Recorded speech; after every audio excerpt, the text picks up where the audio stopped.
Spencer Lewis here for InsideTrackNews.com. Post-race at Sunset Speedway with the driver of the Fast Eddie Raceware, number 64 in the mini stock division, the Astronaut, Brandon McFerran. So Brandon, this is our third interview this month. First place, and tonight you're second. It's been a hell of a 3-week trip for you. And this car coming from 16th to 2nd looked like it had a lot left in it by the time lap 25 rolled around. Oh yeah, it had a lot more umph.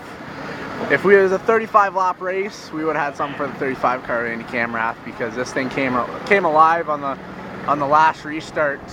This thing just stuck, like it got to the throttle and it planted to the track. And I got around the 72 of Jordan House, which that kid is really impressing a lot of people this year. I think he's the breakout star of 2014. But anyways, once I got past him, I started tracking down the 35 machine with 5 to go, and just didn't have enough laps. You know, I pulled them in a few car lengths, but just not enough to do it in the end.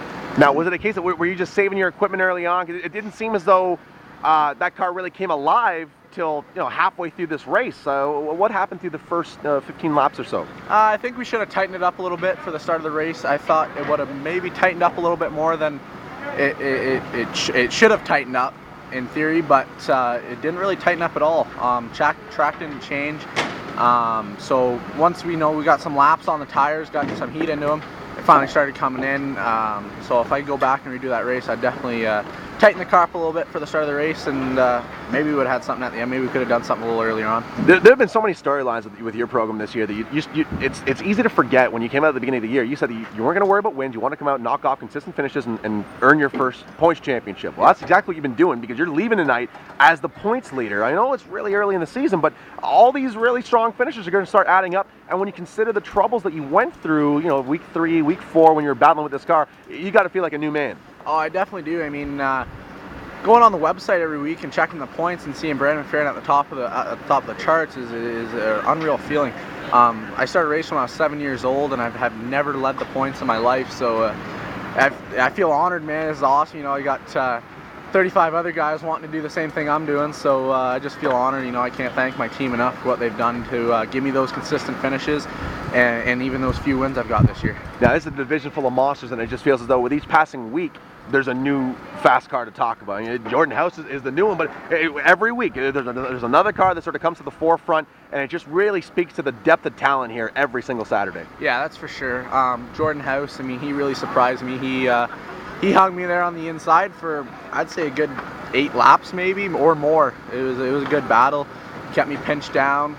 It was a good race. We never touched once. I mean, we might have rubbed a little bit, but just racing. I'd say in the next few weeks he's going to have a feature win. We're off for 2 weeks, so after we come back, we're going to regroup and hopefully come out with a feature win. If not, I'm sure that 72 car will come out with it. I know it's not possible without the people that get this car to the racetrack, get it to turn, and get the chrome rims on that car. So I mean, thank the marketing partners, thank the crew who makes the 64 car get to the racetrack. Oh, there's a lot of them.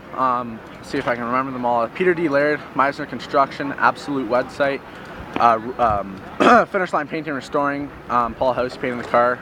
Looks awesome, still does. Haven't marked it up that much. Fast Eddie, Epic Raceware. Tim Ellis, he's helped me out for the last few weeks. Brian Ellis, his son, they both come up come down, I should say, from the NASCAR series and turning wrenches on the car, and they've really made this car take a turning point, because this thing's hooked up. Everyone that helps me out, man, I just can't thank them all. Mom and Dad, everyone. So it's been a hard-earned couple of weeks off. Now you get to enjoy some time off. I mean, do you have your eyes set on any other races in the next 2 weeks, or are you going to go home and really rest and be back here in 3 weeks' time at Sunset? Well, I'm kind of humming and hawing. Next week I kind of want to take off, but a racer, he always says he wants to take a weekend off, but when it comes down to crunch time, I'm sure I'm going to be somewhere. I don't know, maybe we'll take next week off and then go race the following week somewhere. I want to try a full throttle Speedway this year.